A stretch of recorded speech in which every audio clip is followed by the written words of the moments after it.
Le village de Sombori, perdu dans les montagnes africaines, vivait depuis des générations dans l'ombre d'un seul nom, grand-père Bandiougou. Depuis que les plus anciens s'en souvenaient, il avait toujours été là. Immobile, à l'entrée de sa maison en pierre noire, les yeux vides, le visage figé. On disait qu'il était vieux, très vieux, mais personne ne savait combien d'années exactement.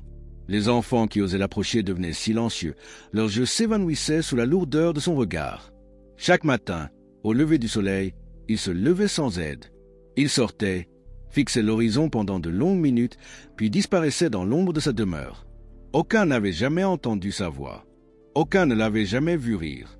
Et pourtant, les plus anciens, les griots et les sages, racontaient encore les histoires de son enfance, comme si elles dataient d'hier. On disait qu'il était là quand les premiers arbres du village furent plantés, qu'il avait connu les chefs d'autrefois, et même, pour les plus croyants, qu'il était le premier enfant né sous la lune rouge. Les habitants de Sombori ne parlaient jamais de lui devant sa maison. Ils faisaient un détour, baissaient la voix et chuchotaient seulement lorsqu'ils évoquaient son nom. Certains disaient qu'il était une bénédiction, protégeant le village contre des forces qu'eux-mêmes ne comprenaient pas. D'autres pensaient au contraire qu'il était une malédiction, un poids, un souvenir vivant d'un péché ancien. Un matin d'harmattan, alors que les vents rouges soufflaient du désert, un jeune garçon du nom de Makanvi, Bandiougou, debout au bord du puits. Le vieillard y murmura quelque chose, et l'eau se troubla. Makan ne comprit pas ce qu'il vit, mais il sut à cet instant que quelque chose ne tournait pas rond. Quelque chose d'ancien, de profondément mauvais, vivait sous la pauvre idée de ce grand-père silencieux. Et cette chose, il allait la découvrir au prix de son innocence et peut-être de sa vie.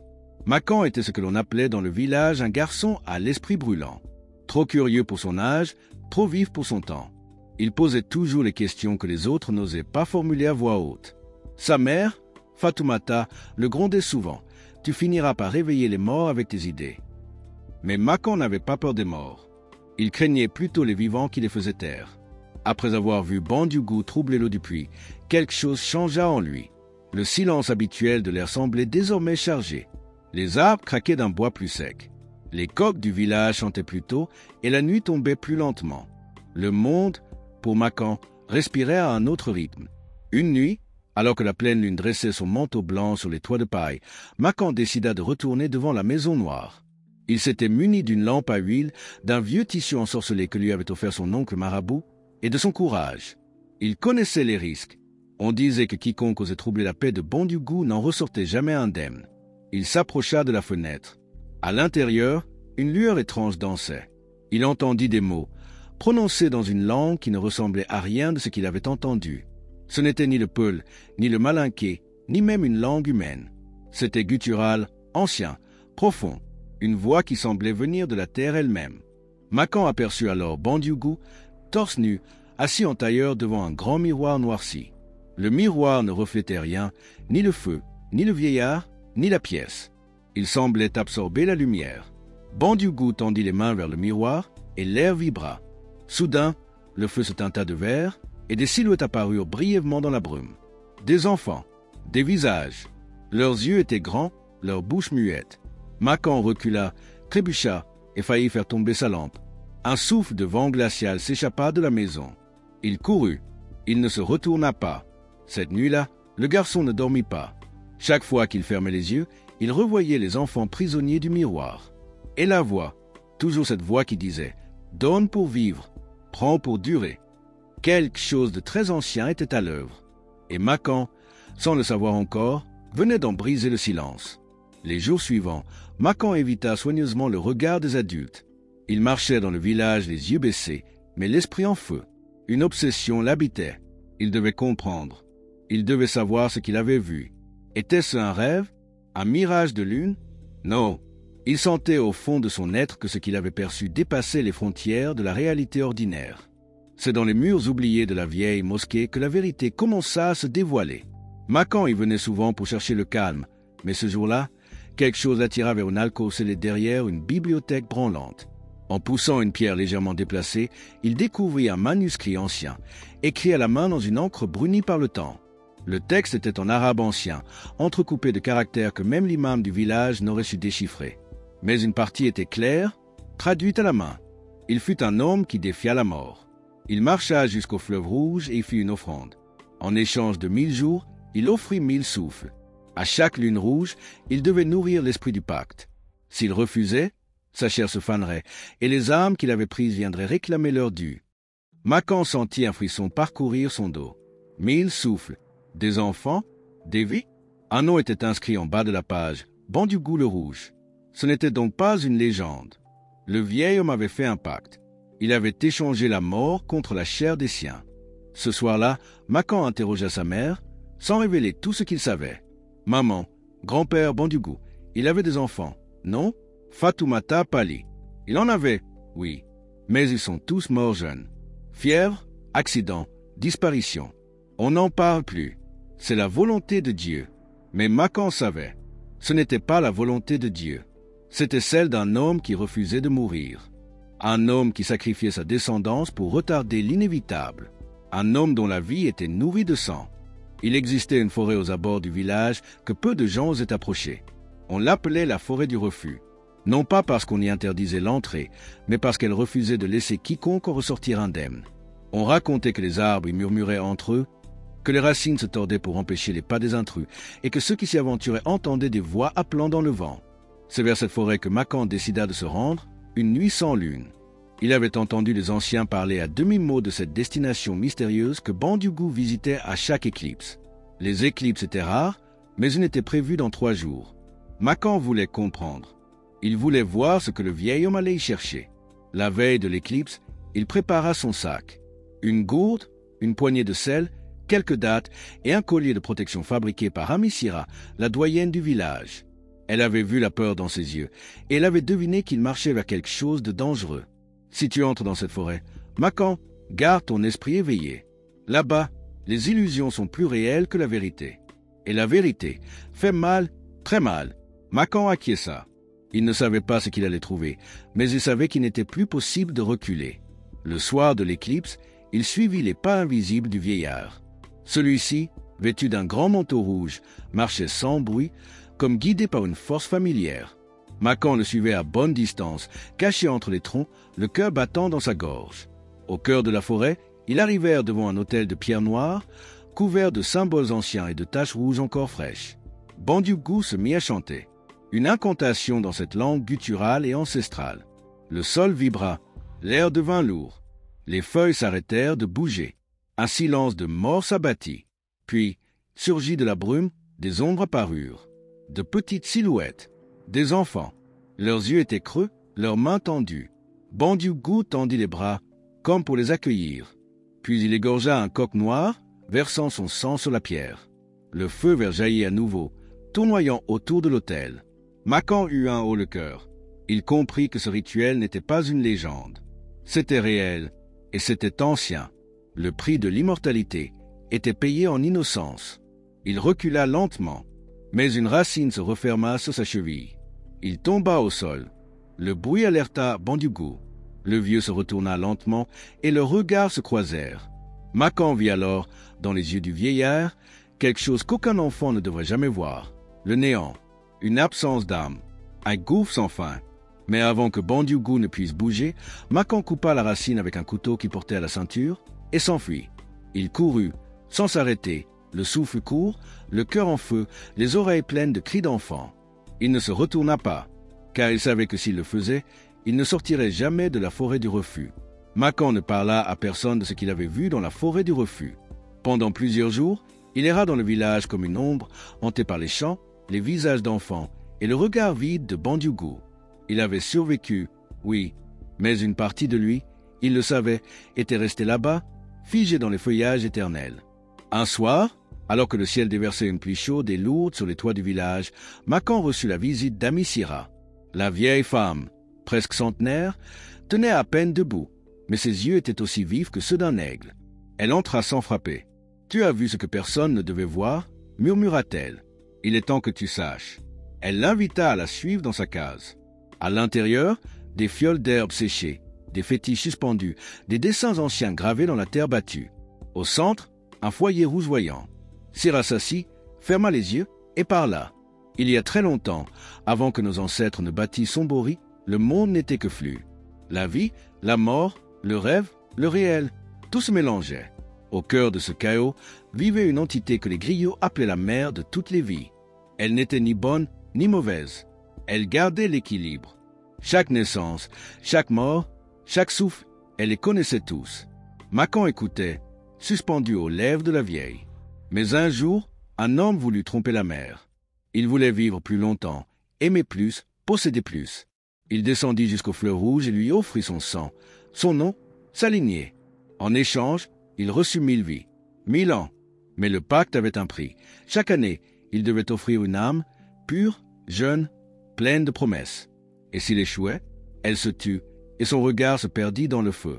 S'il échouait, les ombres viendraient réclamer son âme en morceaux. Et ce pacte, c'était Bandugu? Souffla Macan. Sira hocha la tête. Il n'est plus vraiment humain. Il est l'éclat d'un pacte qui n'a jamais été rompu. Tant qu'il offre, il vit. Tant qu'il trompe la mort, il existe. Mais toi, tu es différent. Pourquoi moi?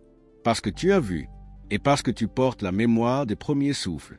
Ce n'est pas un hasard si tu as survécu à la forêt. La mère t'a vu. Elle t'a choisi. Macan sentit une peur froide l'envahir. Choisi? Par une entité millénaire? Pour faire quoi? Sira tendit une petite calebasse. À l'intérieur, un liquide noir et épais. Bois, tu verras. Non avec tes yeux, mais avec ton âme. Il hésita, puis but. Le feu vacilla. La pièce s'effaça. Macan chuta dans un gouffre de lumière. Il vit le passé, les pactes, les enfants offerts, les larmes des mères. Il vit Bandugu jeune, beau, ambitieux, arrogant. Il le vit marcher vers le fleuve rouge. Et il vit la mer, immense, sans visage, entourée de tambours et de silence. Elle lui parla. Tu n'es pas encore prêt, mais tu as vu, et ce qui est vu ne peut plus être ignoré. Quand Macan rouvrit les yeux, Amisira pleurait. Je suis vieille, Macan. Je ne pourrai pas t'aider longtemps. Mais souviens-toi, seule la mère peut défaire ce que la mère a permis. Macan savait désormais qu'il n'était pas seul. Il avait une alliée, une force ancienne, et une mission. Le compte à rebours avait commencé. Depuis sa vision, Macan ne dormait plus. Il sentait le souffle de la mer dans chacun de ses rêves, entendait son tambour battre dans sa poitrine. Le monde autour de lui semblait plus clair, plus net, mais aussi plus fragile. Le voile s'était levé, et désormais, il voyait ce que les autres ne voyaient pas. Les ombres dans les arbres, les traces de pas que personne n'avait laissées, les enfants disparus qui hantaient les coins de sa vision. Un matin, alors que le village préparait la fête des semailles, Macan prit une décision. Il ne pouvait plus garder la vérité pour lui. Il devait révéler le pacte, les sacrifices, l'autel de pierre, les âmes prisonnières. Il devait briser le silence. Il convoqua les anciens du village. Il leur raconta tout.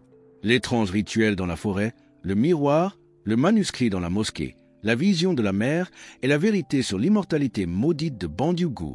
Ils ne le crurent pas, du moins pas au début. Mais quand il parla de l'autel dans la forêt du refus, de ses symboles gravés et des sacrifices sanglants, plusieurs anciens pâlirent. L'un d'eux, le doyen Aluseni, se leva lentement et dit « Je l'ai vu. Quand j'étais jeune, j'ai vu le vieux Bandugu entrer dans la forêt avec mon frère. Mon frère n'est jamais revenu. » Le silence tomba. Le poids de décennies de peur, de silence complice, de secrets enterrés, venait de se fissurer. Un groupe de villageois suivit Macan jusqu'à la forêt. Ils retrouvèrent l'autel. Le sang y était encore frais. Autour, des cendres, des plumes noires et des empreintes de pas. Le pacte était réel. Le sang des leurs avait coulé là, pendant des générations. Mais Bandugu les attendait. Vêtu de rouge, immobile, les mains jointes derrière le dos. Il souriait. C'était la première fois que quelqu'un le voyait sourire. « Vous êtes venu voir ?» dit-il enfin. « Alors voyez. » Il leva les bras et parla dans la langue interdite. Le ciel gronda. Le vent se leva. Le sol trembla. Des flammes vertes jaillirent de l'autel. Les arbres se courbèrent. Et des silhouettes sortirent de la brume. Les âmes des enfants, de ceux qui avaient été offerts. Leurs yeux étaient vides. Leurs mains tendues vers leur famille. Certains villageois hurlèrent. D'autres tombèrent à genoux. Macan, lui, resta debout. Il tenait dans sa main une poignée de cendres noires, bénie par Amisira. Il les lança vers Bandugu. Le vieil homme recula, le feu vacilla, les âmes hésitèrent. « Assez, tonna Bandugu. Tu ne sais rien de la douleur d'éternité. Mais je connais la vérité, répondit Macan. Et elle brûle plus que ton feu maudit. La forêt trembla. Ce jour-là, le village comprit que les légendes étaient vraies, que la vérité, même cachée si longtemps, finit toujours par surgir, et que l'immortalité, lorsqu'elle est volée, appelle toujours le feu. Le lendemain, le village était en émoi. Certains habitants voulaient fuir, d'autres réclamaient vengeance. Mais la peur la plus sourde, celle qui paralysait même les plus courageux, venait d'un constat simple. Bandiou n'avait pas été vaincu. Il était encore là, et il les observait. Macan savait que l'affronter de nouveau serait inutile sans comprendre l'origine de sa force. Ce qu'il avait vu dans la forêt, les flammes, les esprits, les mots anciens, tout cela appartenait à une époque dont les traces étaient effacées. Du moins, presque toutes. C'est dans les ruines de l'ancienne maison de son grand-père qu'il découvrit un coffre caché sous une dalle de pierre. À l'intérieur, des journaux, jaunis et fragiles, appartenant à son arrière-grand-père, Karamoko. Il les feuilleta avec fébrilité. Un passage retint son souffle. Bandiou n'est pas né Diarra. Il portait un autre nom que personne n'ose prononcer aujourd'hui. Il est venu un jour, jeune, fort, séduisant. Il a épousé ma sœur. Il a pris notre nom. Il a pris nos terres. Puis, peu à peu, les miens ont commencé à mourir. Les animaux mouraient sans explication. Les enfants disparaissaient. J'ai fui, mais lui, il est resté. Il n'est pas un homme. C'est un fragment de nuit déguisé en peau. Macan trembla. Cela confirmait tout. Bandiou avait volé une identité. Il s'était glissé dans une lignée, comme un serpent s'insinue dans les draps. Il n'était pas un ancêtre. Il était l'usurpateur. Déterminé à en apprendre plus, Macan partit rencontrer un griot errant, réputé pour connaître les histoires interdites. Le vieil homme, installé dans une grotte au symbole millénaire, accepta de parler. Mais à une seule condition, Macan devait offrir un souvenir précieux. Le jeune homme lui tendit une tresse de sa défunte sœur. Alors le griot parla. « Ce que tu affrontes n'est pas un homme. C'est un Mbani, un porteur d'ombre. Il fut jadis un apprenti du temple du fleuve. Il trahit la mer. Il vola des mots sacrés. Il ouvrit une porte qui devait rester close. Depuis, il erre dans le monde, enchaîné à ses propres fautes. Il se nourrit de ce qu'il a perdu, l'innocence, la jeunesse, la lumière. Comment le vaincre ? Demanda Macan. Il faut détruire la source. Son cœur n'est plus en lui. Il est caché. Tant qu'il battra, il vivra. Mais trouver ce cœur te coûtera plus que ta vie. Macan se leva. Il ne tremblait plus. Il avait vu l'horreur, il connaissait l'ennemi. Le passé ne serait plus une chaîne. Il allait briser le cycle. Et dans la nuit qui tombait sur son bourri, les ombres du passé frémissaient déjà, prêtes à se battre une dernière fois. La nuit qui suivit la révélation du griot fut différente des autres. Le vent ne soufflait plus, comme s'il retenait son souffle. Les étoiles restaient figées, silencieuses, témoins d'un moment que le ciel lui-même craignait. Le village s'enfonçait dans un silence surnaturel où même les criquets semblaient avoir cessé de chanter. Macan savait que l'heure approchait. Il le sentait dans ses os, dans ses rêves, dans le tambour invisible qui battait quelque part au fond de la terre. Il ne pouvait plus fuir. Bandiou aussi le savait. Cette nuit-là, les tambours se mirent à résonner sans que personne ne les frappe. Un rythme lent, lourd, ancien. Les maisons tremblaient, les enfants pleuraient dans leur sommeil. Une lumière rougeâtre apparut au loin, au-dessus de la forêt du refuge. Macan se leva, prit le talisman de Syrah, attacha autour de sa taille la ceinture rituelle du griot et sortit. Il ne prit pas de lampe, la nuit brillait d'un éclat funeste. Sur le chemin, il croisa des silhouettes, des villageois debout sur le seuil de leur maison, les yeux hagards, figés par la peur ou l'enchantement. Certains murmuraient des prières, d'autres pleuraient silencieusement. Une fillette tendit la main à Macan et lui dit « Si tu ne reviens pas, dis à la mère de ne pas nous oublier. » Il lui sourit doucement, posa la main sur sa tête et continua. Au cœur de la forêt, l'autel brillait d'un feu noir. Les esprits des enfants tournaient autour, leurs visages désormais reconnaissables. C'étaient les frères, les sœurs, les cousins, les inconnus disparus. Tous fixaient Macan avec une détresse muette. Bandiou l'attendait. Il portait une robe rouge en brodé d'or ancien, des symboles brillants courant sur ses bras, et dans sa main droite, une canne sculptée en forme de serpent. « Tu es venu seul, dit-il. Comme moi, autrefois. »« Je ne suis pas seul, répondit Macan. J'ai la mémoire de ceux que tu as volés. Et j'ai la bénédiction de la mère. » Le vieillard sourit tristement. « Tu crois encore aux bénédictions? Tu crois encore à l'équilibre? Il n'y a que la volonté. Et la peur de mourir, qui nous pousse à tout briser. Ce n'est pas la peur qui te guide, Bandiou-Gu, c'est le vide. Alors le ciel s'ouvrit. Un éclair rouge frappa l'autel. Le sol se fendit. Les arbres s'enflammèrent. Une armée d'ombres sortit du sol, des milliers de silhouettes hurlantes, mêlées au souvenir d'un millénaire de crimes. Et au centre de tout cela, le cœur battant de la nuit, Bandiou-Gu. Mais Makon n'eut pas peur. Il récita les mots du griot, invoqua les noms oubliés, les ancêtres noyés, les enfants disparus. Il frappa le sol de la canne rituelle et la terre s'ouvrit à ses pieds. La mer apparut, non pas dans un éclat, mais dans une vague de silence absolu. Le feu s'éteignit, le vent s'arrêta, les tambours cessèrent. Tout fut suspendu.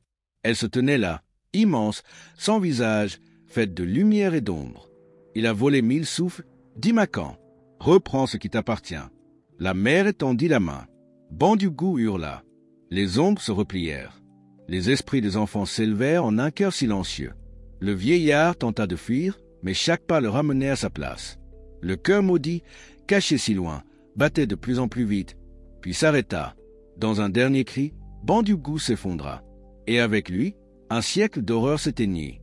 Mais la nuit, elle, n'était pas terminée. Le corps de Bandiou-Gu gisait sur le sol, brisé, vidé de sa fureur. Pourtant, Makon sentait que ce n'était pas fini. Une chaleur sourde persistait dans l'air. Un murmure lointain, grave et régulier, comme un battement de cœur. Le griot l'avait dit, le cœur d'Umbani n'était plus en lui. Il fallait le retrouver et le détruire. La mer, toujours silencieuse, tendit une main vers Makon. Une vision éclata dans son esprit. Une grotte oubliée, au fond d'un puits asséché, au pied du mont Kélé. Là se trouvait l'autel secondaire. Le sanctuaire caché, là où le cœur avait été enterré dans une urne sacrée, protégé par des glyphes et le sang des premiers-nés. Le chemin serait dangereux, mais Makon n'avait plus peur. Il mit 3 jours à atteindre le mont Kélé. Le soleil semblait l'éviter. Le ciel, lourd, s'assombrissait à mesure qu'il approchait. Une pluie fine tombait sans bruit, et les arbres pliaient comme pour le saluer ou le mettre en garde. Le puits était là, caché sous des ronces. Il descendit à l'aide d'une corde, la lumière de sa lanterne vacillant à chaque mètre. En bas, un tunnel, froid, humide, vivant. Les murs semblaient respirer. Au bout du couloir, une pièce, circulaire, des os entassés dans les coins. Et, au centre, un piédestal d'ébène. Dessus, une urne d'argile noire, scellée par des chaînes d'or et de sang séché. Le cœur battait encore. Lentement, régulièrement, Makon s'approcha. Le battement s'accéléra. Des voix murmurèrent. Des cris d'âmes piégées. L'ombre de Bandiou-Gu apparut brièvement derrière lui, hurlant sans bouche, tendant des bras déformés.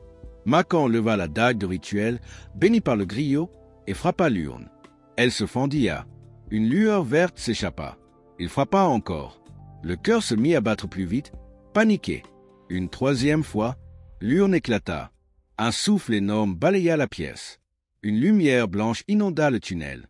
Et un cri, long, ancien, brisa le silence de la montagne. Puis, plus rien. Le cœur était réduit en cendres. Et Makon, agenouillé, les mains tremblantes, sentit le poids d'un siècle de douleur s'envoler. Il avait brisé la source.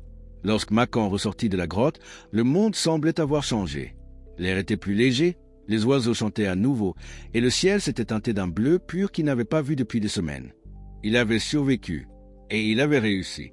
Le pacte était brisé, le cœur détruit, et avec lui, la mémoire douloureuse de Bandiou-Gu s'effaçait lentement de l'esprit du monde. Mais Makon, lui, portait encore les cicatrices. Ce qu'il avait vu, ce qu'il avait combattu, ce qu'il avait perdu, tout restait gravé dans sa chair comme une marque invisible. Il n'était plus le garçon curieux de jadis. Il était désormais le gardien d'une vérité trop lourde pour être racontée. Quand il arriva au village, les anciens l'attendaient. Aucun mot ne fut échangé. Tous virent dans ses yeux que le combat était fini, que l'ombre avait été dissoute. Amisira, affaiblie mais souriante, s'approcha. « Tu as fait ce qu'aucun d'entre nous n'a osé faire. Tu as porté notre peur, notre silence, et tu l'as transformé en lumière. » Makon voulut répondre, mais sa gorge se serra. Des larmes coulèrent, non pas de tristesse, mais d'épuisement, de soulagement, et peut-être aussi d'un sentiment d'adieu. Il passa la nuit au pied du grand baobab, là où il avait joué tant enfant. Il rêva d'un monde sans pacte, sans sacrifice, sans visages oubliés dans les flammes. Au matin, il se leva, observa le village en silence, puis marcha vers la colline. Certains disent qu'il est parti loin, qu'il est devenu un sage errant, racontant l'histoire du Mbani aux enfants des villages pour les avertir. D'autres disent qu'il a disparu dans la forêt, devenu lui-même une légende, un esprit gardien des souffles. Mais tous, sans exception, savent qu'il a laissé derrière lui une chose précieuse, la mémoire. Et dans chaque tambour qui résonne, dans chaque chant au crépuscule, dans chaque souffle d'enfant, vit encore un écho de son courage. Ainsi se termine l'histoire du garçon qui osa défier l'éternité, et du grand-père maléfique qui refusa de mourir.